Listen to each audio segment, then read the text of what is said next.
Captain Jake Morrison had been staring at the coffee stain on his command chair for 3 hours when the universe decided to change forever. The USS Liberty was on its regular patrol around Europa, checking mining operations and watching for space debris that might threaten the orbital stations. It was boring work, the kind that made seasoned officers like Jake wonder if they should have stayed planetside and taken that teaching job at the Naval Academy.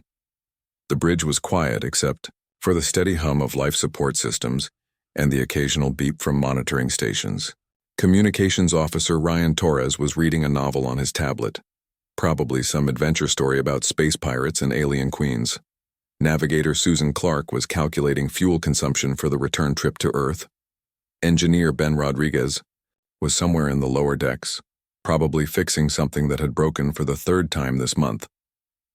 Dr. Lisa Campbell sat at her science station, analyzing mineral samples from Europa's ice mines. She was the only person on the ship who seemed genuinely excited about being there, which made sense since she was a xenobiologist who had spent her entire career hoping to find signs of alien life. So far, the most exotic thing she had discovered was a new type of bacteria that lived in the ice, which she named after her pet cat. The first sign that something was wrong came from the navigation sensors. Susan looked up from her calculations and frowned at her display.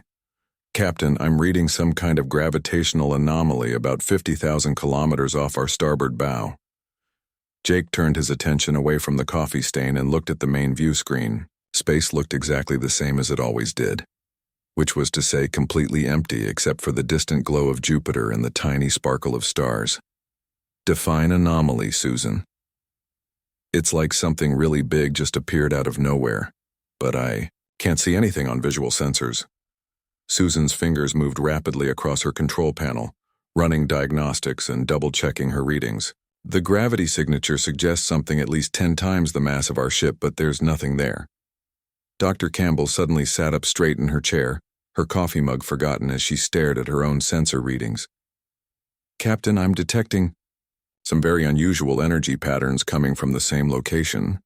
This doesn't match anything in our databases." Jake felt the familiar tingle of anticipation that came before something important happened. After 20 years in space, he had learned to trust his instincts, and right now they were telling him that this was not going to be a normal day. "Red alert. All hands to battle stations. Ryan, try to raise fleet command and let them know we might have a situation." The bridge lights dimmed to their combat setting as alarm klaxons echoed through the ship. Throughout the Liberty, 47 men and women dropped what they were doing and rushed to their emergency positions.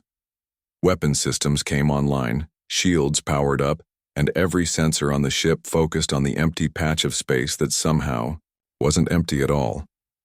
That was when the universe decided to show them just how wrong they had been about being alone. The alien ship didn't appear gradually or fade into view like something emerging from a cloaking device. One moment there was nothing, and the next moment there was something so impossibly large that Jake's brain struggled to process what he was seeing. The vessel was easily 2 kilometers long and half that wide, its hull made of some kind of crystalline material that caught and reflected the light from Jupiter in patterns that hurt to look at directly. "Holy Mother of God," Ryan whispered, his novel falling forgotten to the deck as he stared at the view screen. The alien ship hung in space like a floating cathedral, its surface covered with geometric patterns that seemed to shift and change as they watched.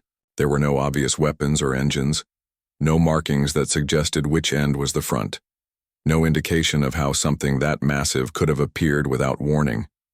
It was beautiful and terrifying and completely impossible, all at the same time. Dr. Campbell was frantically working at her station, her scientific training overriding her amazement as she tried to gather as much data as possible. "Captain, the energy readings are off the charts. Whatever powers that thing is beyond anything we've ever seen. And I'm detecting artificial gravity fields that shouldn't be possible with known physics." Jake found his voice and activated the ship-wide communication system. "All hands, this is the captain. We are currently observing what appears to be an alien vessel of unknown origin and capabilities. Remain calm, follow protocols, and remember that we are representatives of humanity. This is likely the most important moment in human history, so let's not mess it up." The alien ship remained motionless for several minutes, as if its occupants were studying the small human vessel with the same fascination that the humans were studying them. Then, without any visible change to its exterior, the massive ship began transmitting. The signal came through on multiple frequencies simultaneously, a complex pattern of mathematical relationships and harmonic progressions that clearly indicated intelligence. Ryan worked frantically at his communication station, running the transmission through every translation program and decryption algorithm the Liberty carried. "It's definitely a message, Captain, but it's unlike anything we've ever encountered. The mathematical structure suggests a highly advanced intelligence, but there are emotional undertones that I can't quite figure out." Dr. Campbell looked up from her analysis. "Captain, based on the transmission patterns and the ship's behavior, I believe they're trying to establish peaceful contact. This appears to be some kind of greeting or introduction." Jake took a deep breath and made the decision that would change everything. "Ryan, open a channel on all frequencies. Let's see if we can talk to them." The communication link crackled to life, and for the first time in human history, an alien voice spoke to humanity. The words came through the universal translator as a series of clicks and musical tones that somehow conveyed meaning despite being completely foreign. "Greetings, primitive creatures of the third planet. We are representatives of the galactic hegemony, and we have come to inform you of your new status as a protectorate species. Your world will be integrated into our civilization for your own protection and development. Resistance is neither expected nor possible."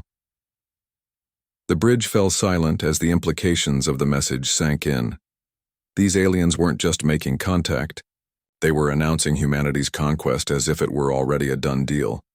The condescending tone suggested that they viewed humans as barely intelligent animals who should be grateful for alien guidance. Jake felt something cold and hard settle in his stomach as he realized what was happening. These aliens expected humanity to simply roll over and accept slavery without even putting up a fight. They had probably done this to countless other species across the galaxy, arriving with overwhelming force and assuming that technological superiority guaranteed submission.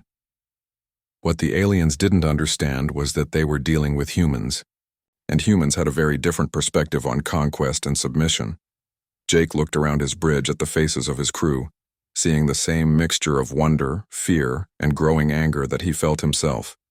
The alien commander was still transmitting, explaining the terms of humanity's surrender and the benefits of joining their galactic civilization.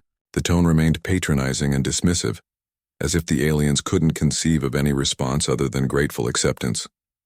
Jake Morrison, veteran of 3 colonial wars and descendant of people who had fought for their freedom on 6 different continents, activated the communication system and asked the question that would echo across the galaxy for generations to come.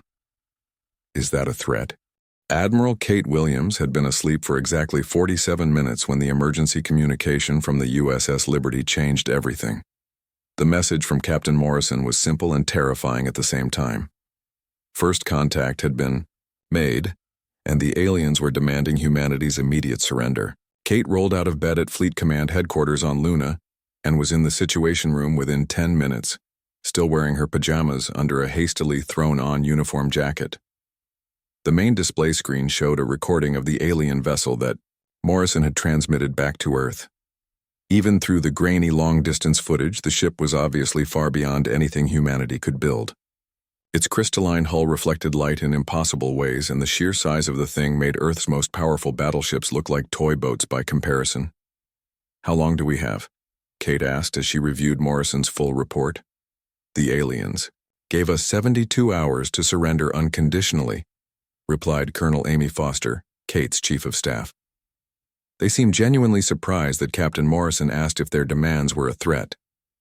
According to their follow-up transmission, no species has ever questioned their authority before.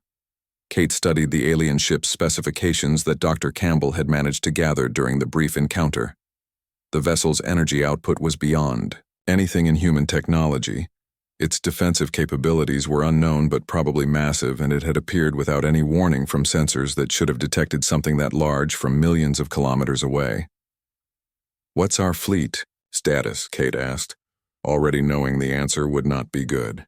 "We have 63 combat vessels currently operational, With another 27 in various stages of construction or repair, Amy replied. The largest is the USS Washington with a crew of 400. The smallest are single-person fighters. Total personnel across the entire fleet is approximately 15,000. Kate did the math in her head and didn't like the results. The alien ship probably carried more personnel than humanity's entire space navy, and that was assuming it was alone. If there were more ships like it, Earth's military situation was hopeless in any conventional sense. Dr. Peter Collins entered the Situation Room carrying a tablet loaded with preliminary analysis of the alien technology. Peter was Earth's leading military strategist, a thin man with gray hair who had spent his career studying how smaller forces could defeat larger ones. Throughout human history, I've been reviewing the sensor data from the Liberty, Peter said, settling into a chair at the conference table. The good news is that this ship appears to be designed for intimidation rather than actual combat. Look at these energy signatures. The main display changed to show a detailed breakdown of the alien vessel's power distribution. Peter pointed to several areas where energy consumption seemed inefficient or poorly organized. They're running massive power to systems that seem designed to look impressive rather than function effectively. Their shield generators are putting out enough energy to protect a small moon, but it's distributed in a pattern that suggests they've never had to worry about focused attacks. What does that mean for us? Kate asked. It means they've probably never fought anyone who actually fought back, Peter replied. Every species they've encountered has surrendered immediately upon seeing their technological superiority. They've built their entire military doctrine around the assumption that a show of force is enough to end any conflict before it begins. Amy pulled up the alien ultimatum on her tablet. Their language is interesting too. They don't threaten to destroy us or kill our population. They talk about integration and protection and development. It's like they see themselves as benevolent rulers rather than conquerors. Kate considered this information while studying the tactical displays. Humanity was facing an enemy with overwhelming technological advantages, but that enemy had never actually been tested in real combat. It was like watching a heavyweight boxer who had only ever fought opponents who fell down at the sight of his muscles. What do we know about their psychology? Kate asked. Dr. Lisa Campbell's initial report had included some observations about alien behavior patterns. The creatures seemed genuinely confused by Morrison's response to their demands. They had repeated their ultimatum 3 times, each time with increasing emphasis as if they couldn't understand why the humans weren't immediately surrendering. Engineer Ben Rodriguez had been working around the clock to analyze the alien ship's design principles. His preliminary report suggested that their technology was incredibly advanced, but also incredibly specialized. Every system seemed designed to do one specific task as efficiently as possible, with no redundancy or adaptability built in. I think they've optimized themselves out of the ability to innovate, Ben's report concluded. Their technology is perfect for what it was designed to do, but it can't be modified or adapted for new situations. It's like they've reached the end point of technological development and stopped growing. Kate realized that this might be humanity's only advantage. Human technology was primitive compared to the aliens, but it was also flexible and adaptable. Every human ship was different because human engineers couldn't help but tinker and improve and modify everything they built. The Situation Room's communication system activated, bringing news from around the solar system. Captain Morrison was maintaining contact with the alien vessel, which seemed content to wait for humanity's response. The alien commander had expressed surprise that humans wanted time to consider the terms of surrender, suggesting that every other species had submitted immediately. More concerning was the information coming from Earth's deep space monitoring stations. Long-range sensors were detecting gravitational anomalies throughout the outer solar system, suggesting that more alien ships might be arriving. If this was just the advanced scout for a larger fleet, humanity's situation was even worse than initially thought. We need to make a decision, Amy said.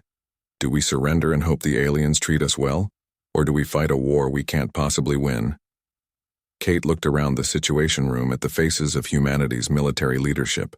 These were people who had dedicated their lives to protecting Earth and its colonies. They had sworn oaths to defend humanity against all enemies.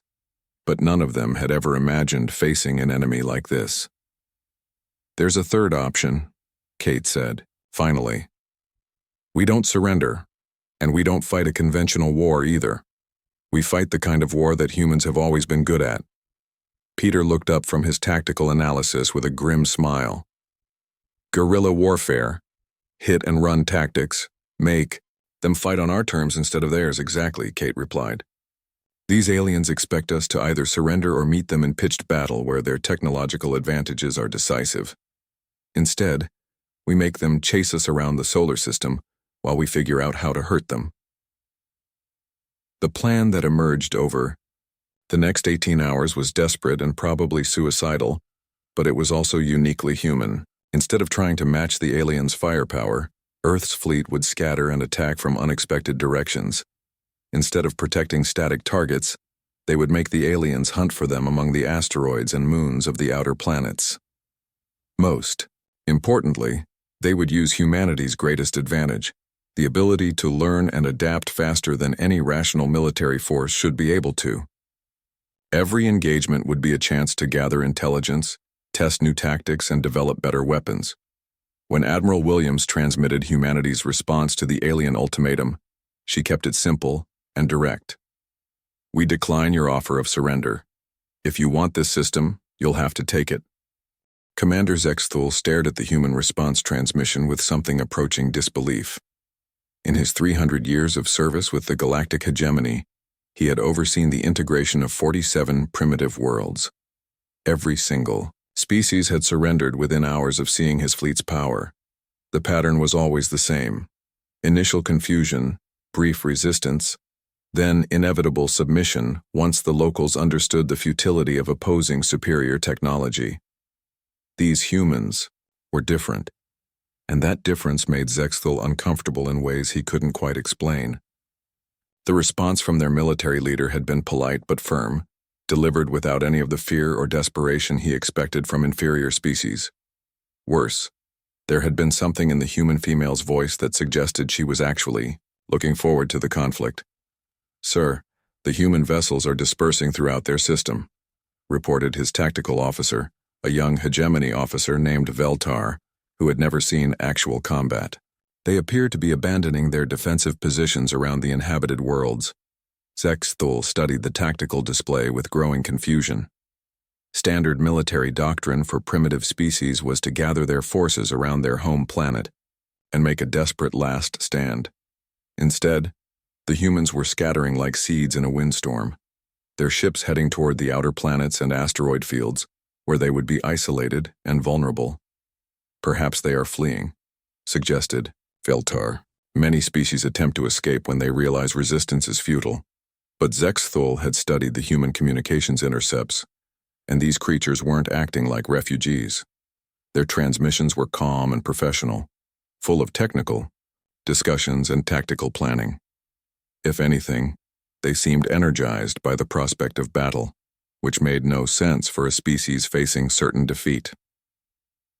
The first human attack came 3 days later, and it shattered every assumption Zexthul had about primitive warfare. Instead of a glorious battle between opposing fleets, it was more like being stung by an angry insect. A single human fighter craft appeared from behind Saturn's rings, fired 6 missiles at the hegemony cruiser Eternal Glory, then vanished back into the cosmic debris before the alien weapons could lock onto it. The missiles themselves were laughably primitive by hegemony standards, barely more advanced than chemical rockets with simple guidance systems. They should have been stopped easily by the cruiser's defensive shields.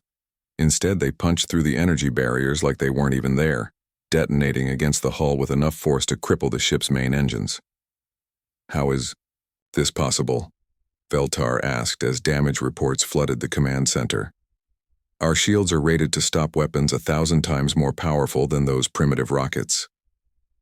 The answer came from Chief Engineer Colron, whose analysis of the missile fragments revealed something that shouldn't have been possible.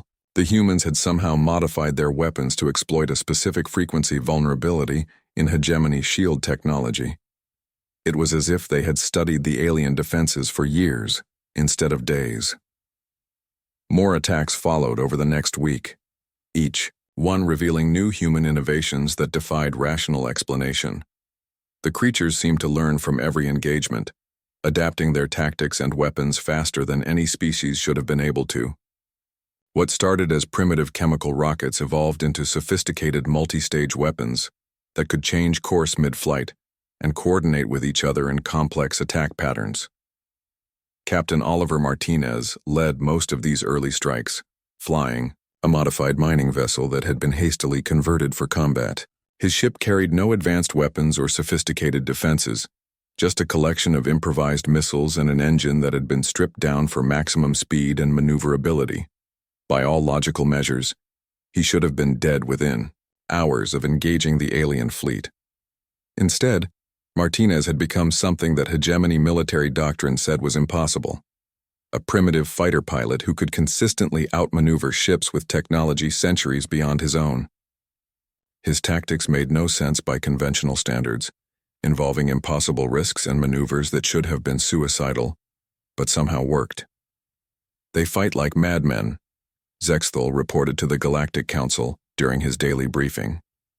They take risks that no rational creature would consider, and somehow those risks pay off. I have lost 6 ships in the past 10 days, and we have yet to destroy a single human vessel. The Council's response was predictably dismissive. High Chancellor Mordek reminded Zexthal that he commanded the most powerful fleet in the galaxy, equipped with weapons that could crack planets and shields that could withstand stellar radiation. The idea that primitive humans could pose any real threat was absurd. But Zexthal was beginning to understand that absurdity might be humanity's greatest weapon. The humans didn't fight like any other species in the galaxy. They didn't form orderly battle lines or attempt to match superior firepower with superior firepower. Instead, they swarmed and scattered and struck from impossible angles, turning space combat into something chaotic and unpredictable. Dr. Rachel Stone's breakthrough came during the second week of fighting, when human scientists finally managed to analyze debris from a damaged alien weapon. What they discovered was both encouraging and terrifying. The aliens' technology was incredibly sophisticated, but also incredibly predictable. Every system was optimized for maximum efficiency, which meant every system had exploitable weaknesses if you knew where to look. The humans didn't just know where to look. They seemed to instinctively understand how to turn alien advantages into disadvantages. Engineer Carlos Rivera demonstrated this principle by converting a simple cargo hauler into something the aliens couldn't track or predict. His modifications made no sense by engineering standards, but they worked. Their ships are too perfect, Rivera explained to Admiral Williams during a brief communication window.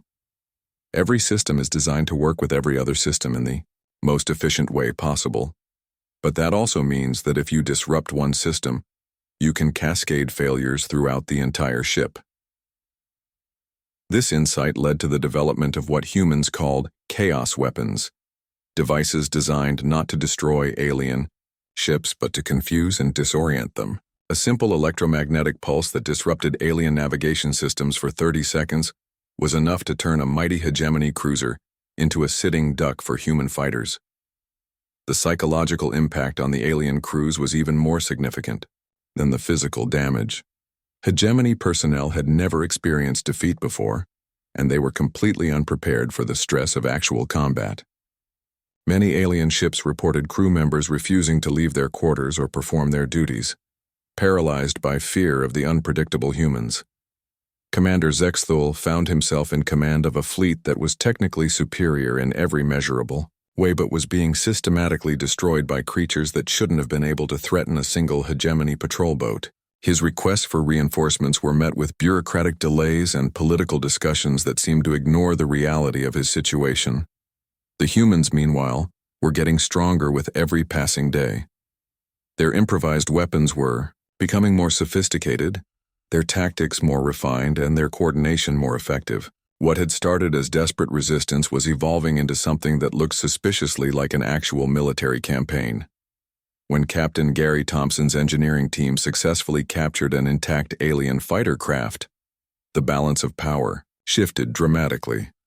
Within hours, human scientists were reverse engineering alien technology and incorporating it into their own weapon systems. But instead of simply copying what they found, They improved it, modified it, and adapted it in ways the original designers had never imagined. Zexthul realized with growing horror that he was no longer fighting a primitive species seeking to delay their inevitable defeat. He was fighting a civilization that was learning to be more dangerous than his own, and they were learning faster than he could adapt to stop them. The captured alien fighter changed everything. Dr. Helen Murphy had spent her entire career studying theoretical physics, but now she found herself elbow-deep in technology that shouldn't have existed according to everything humanity knew about science. The alien craft was a work of art, every component perfectly integrated with every other component in ways that human engineers could barely comprehend. What made it even more remarkable was how the humans were tearing it apart. "Look at this power coupling," said engineer Ben Rodriguez as he carefully removed a crystalline component from the fighter's engine assembly. "It's completely solid state, no moving parts, and it's somehow channeling enough energy to power a small city. But watch what happens when I do this." Ben inserted a simple copper wire into the coupling's matrix, and the entire power system shut down instantly. The alien technology was so perfectly balanced that even tiny disruptions could cause massive failures. It was like discovering that a master pianist could be completely disabled by taping down a single key. Captain Nina Brooks documented everything they found aboard the captured vessel, including detailed intelligence about the broader Galactic Council and their military capabilities. What emerged was a picture of a civilization that had grown complacent over thousands of years of easy victories. The aliens had optimized their technology so completely that they had forgotten how to fight opponents who didn't follow the rules. Meanwhile, the human fleet had scattered throughout the solar system like a pack of wolves hunting a much larger prey. Captain Martinez continued his hit-and-run attacks, but now his modified mining ship carried weapons that incorporated captured alien technology. The results were devastating for the hegemony forces. Commander Zexthul watched another of his cruisers limp back to the main fleet with its hull cracked and its crew demoralized. The human attack had lasted less than 5 minutes, but it had crippled a ship that should have been able to destroy an entire planet. The primitive creatures were using his own technology against him, but they were using it in ways that no rational engineer would consider. "Sir, we have lost another patrol squadron near Jupiter," reported Tactical Officer Veltar, his voice shaking with barely controlled fear.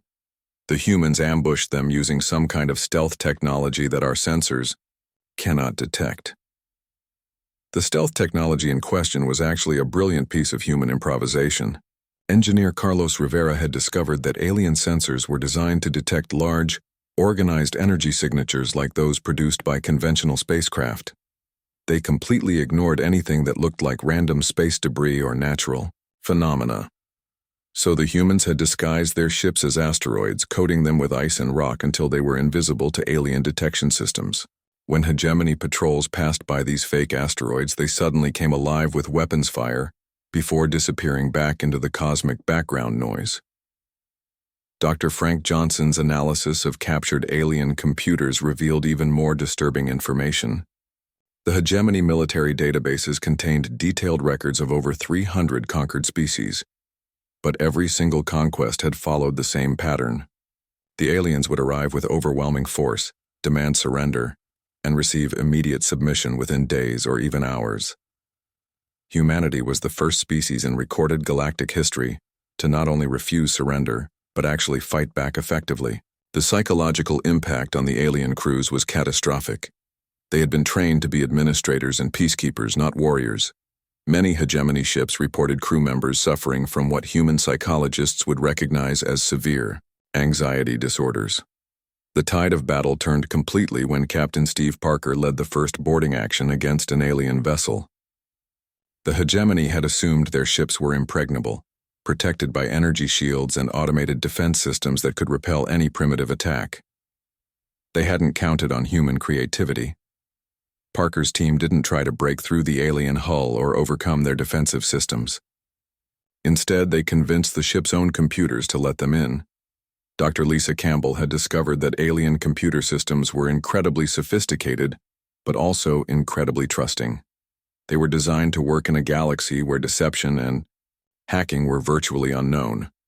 The human boarding party simply transmitted the correct access codes, which they had learned from studying the captured fighter, and walked aboard the alien ship as if they belonged there. The hegemony crew surrendered within minutes, completely unprepared for face-to-face combat with creatures they had dismissed as primitive animals. What the humans found aboard that ship terrified them more than any weapon could have. The alien crew quarters were luxurious beyond imagination, filled with art and music and literature from across the galaxy. These weren't monsters or conquerors.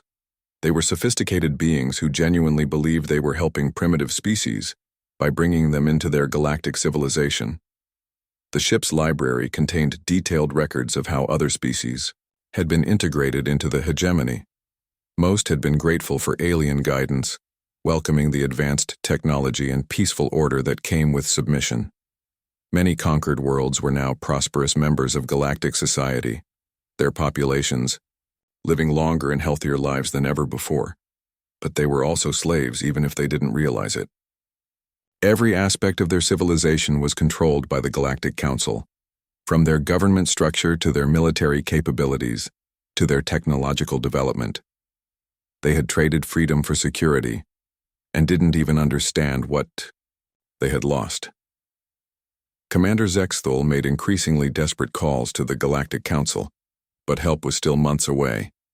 His fleet was being systematically destroyed by creatures that the Council continued to dismiss as irrelevant. Worse, the humans had begun reverse engineering alien technology at a rate that should have been impossible. Human scientists weren't just copying what they found, they were improving it in ways that violated everything the aliens knew about physics and engineering. A simple human modification to an alien power cell increased its output by 30%. A human redesign of alien weapons made them twice as accurate and half as likely to malfunction. They think like no other species we have encountered, Zexthul reported during his final communication with the Council. They take our perfect technology and make it better by making it imperfect. They add redundancies and backup systems and random variables that should make everything less efficient, but somehow their chaotic approach produces superior results. The human fleet had grown from 63 ships to over 200 as engineers converted civilian vessels into improvised warships. Every human craft was different, carrying unique combinations of human and alien technology that made it impossible for the hegemony to develop universal countermeasures. Captain Michelle Torres commanded a converted passenger liner that now bristled with weapons that shouldn't have been able to fit in its cargo bays. Her crew included former civilian engineers who had become expert alien tech hackers, restaurant workers who had trained as gunners, and college students who now operated sensor systems more advanced than anything the hegemony had ever seen. The psychological transformation of humanity was as remarkable as their technological adaptation. People who had never been soldiers were volunteering for combat missions. Scientists were working around the clock to develop new weapons. Children were learning alien languages so they could help with intelligence analysis. Earth had become a civilization at war, but instead of being crushed by the pressure, humanity seemed to thrive on it. Every challenge made them stronger. Every setback made them more creative. Every loss made them more determined to win. When the last hegemony cruiser finally broke formation and began broadcasting surrender signals, Commander Zexthul realized that his fleet had become something that had never existed before in galactic history. Refugees seeking asylum from creatures they had come to conquer. The humans had done more than defeat superior technology. They had shattered the fundamental assumptions that held galactic civilization together. If primitive species could resist the hegemony, if they could not only survive but actually win, then everything the Galactic Council believed about order and progress and civilization was wrong. Zexthul looked at his tactical display one last time and saw the truth that would terrify the galaxy. Humanity wasn't just another species to be cataloged and controlled. They were something completely new, and they were more dangerous than anyone had ever imagined. The war ended not with explosions or surrender ceremonies, but with Commander Zexthul requesting permission to come aboard the human flagship. Admiral Kate Williams received the alien commander's message with a mixture of surprise and suspicion. After 6 weeks of brutal conflict that had seen the complete destruction of the hegemony fleet, the last thing she expected was a request for face-to-face negotiations. Dr. Tony Phillips worked frantically to prepare a meeting room that could accommodate both human and alien physiology. The captured alien vessels had provided detailed information about hegemony environmental requirements. But this would be the first time a living alien had voluntarily entered a human spacecraft. The symbolic importance of the moment was not lost on anyone involved. Commander Zexthul arrived aboard a small shuttle that displayed no weapons and broadcast continuous surrender signals. The alien commander was taller than any human, with silvery skin that seemed to reflect light in subtle patterns and eyes that held an intelligence that was both familiar and completely foreign. He moved with a grace that suggested high-gravity origins, and his formal robes marked him as someone of significant rank within hegemony society. What surprised the humans most was how ordinary he seemed. After weeks of fighting against faceless, alien technology, they had expected to meet some kind of monster or machine intelligence. Instead, they found themselves face to face with someone who could have been a professor or diplomat from any civilized world. "I come to request asylum for myself and my surviving crew members," Zexthul said through a translation device that rendered his musical language into precise but emotionless English. "My fleet is destroyed, my mission has failed, and I have no authority to continue this conflict." Admiral Williams studied the alien commander carefully. Intelligence reports suggested that fewer than 200 hegemony personnel remained alive from an original fleet of over 15,000. The human victory had been so complete that it defied military probability. "What happens if we grant your request?" Williams asked. "Will the Galactic Council send another fleet to retrieve you?" Zexthul's translator struggled to convey the complex emotional undertones of his response. "The Council will not acknowledge that this defeat occurred. They will classify my entire fleet as lost to navigational hazards or equipment failures. The idea that primitive humans could defeat hegemony forces is impossible according to their understanding of the universe." Dr. Lisa Campbell had spent weeks studying alien psychology through intercepted communications and captured databases. The hegemony civilization was built on the assumption that technological advancement guaranteed superiority in all aspects of existence. The fact that humans had not only resisted but actually defeated them challenged the fundamental beliefs that held their society together. President Claire Johnson arrived from Earth to personally oversee the historic negotiations. The first human leader to meet with an alien representative carried the hopes and fears of an entire species, but she approached the task with the same calm pragmatism that had guided humanity through the crisis. "We're not interested in conquest or revenge," Johnson told the assembled alien survivors during their first formal meeting. "What we want is to understand how we can coexist peacefully with the galaxy's other intelligent species." This concept was so foreign to hegemony thinking that it required several translation attempts before Zexthul could grasp what the human leader was proposing. In his experience, military victory was always followed by either destruction or assimilation of the defeated enemy. The idea that humans might simply want to be left alone was beyond his comprehension. Captain Michelle Torres had been assigned to command the joint human-alien security force that would oversee the integration process. Her converted passenger liner now served as a floating embassy, where humans and aliens worked together to establish communication protocols and cultural exchange programs. The sight of former enemies collaborating on routine tasks was surreal for everyone involved. The aliens were amazed to discover that humans genuinely wanted to learn from them. Instead of simply stealing hegemony technology, human scientists were eager to understand the theoretical principles behind alien engineering. They asked questions that no other species had ever thought to ask, approaching problems from angles that had never occurred to galactic civilization. Dr. Ben Rodriguez established the first interspecies research facility in the converted cargo bay of a captured alien cruiser. Human and alien engineers worked side by side to develop new technologies that combined the best aspects of both civilizations. The results were often superior to anything either species could have created alone. What disturbed Zexthul most was how quickly his own people adapted to human ways of thinking. Hegemony personnel who had served for decades in rigid military hierarchies began suggesting improvements to ship designs and questioning standard operating procedures. The human approach to problem-solving was apparently contagious. The broader implications of humanity's victory were already spreading throughout the galaxy. Long-range communications intercepts revealed that other species were beginning to question hegemony authority for the first time in recorded history. If humans could resist the Council's power, perhaps freedom was possible for everyone. Commander Zexthul compiled his final report to the Galactic Council, knowing that it would probably be suppressed or dismissed as the ravings of a defeated commander. He documented human capabilities that defied everything the galaxy knew about primitive species. Their ability to innovate under pressure, their willingness to take incredible risks for abstract principles, and their strange capacity to view former enemies as potential allies. They fight not because they must, but because they believe some things are worth fighting for, he wrote in his conclusion. This concept is alien to our understanding of rational behavior, but it makes them more dangerous than any weapon we have encountered. The most troubling aspect of his report dealt with human restraint.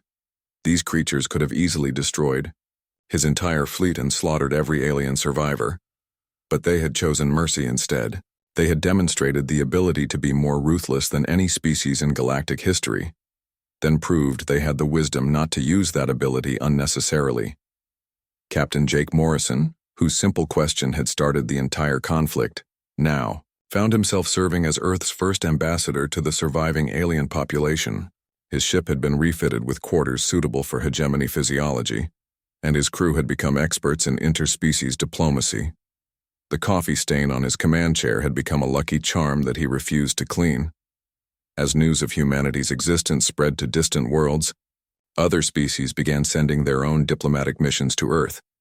The planet that had been dismissed as a primitive backwater was rapidly becoming the center of a new kind of galactic civilization, one based on cooperation rather than domination. Day aliens discovered humans were real had become the day the galaxy learned that there was an alternative to the hegemony's authoritarian rule. Humanity had done more than win a war. They had proven that freedom was possible, and that revelation would change everything. Zexthul looked out at the stars from his new quarters aboard the human research station and realized that he was witnessing the birth of a new age. The old galaxy was dying, replaced by something unprecedented in the known universe. A civilization where different species could work together as equals rather than rulers and subjects.